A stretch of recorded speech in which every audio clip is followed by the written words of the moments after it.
রাস্তা স্বস্তি মানে যানজট পাই নাই, তবে গাড়ি আছে আর কি।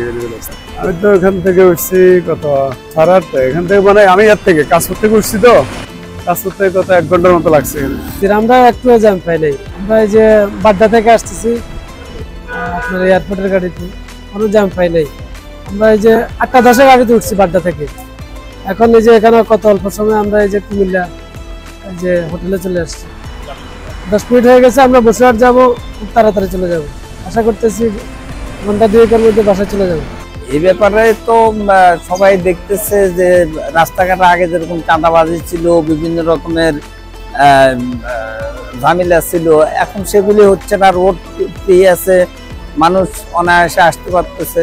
প্রশাসন শক্ত হলে সবকিছুই ভালো থাকে।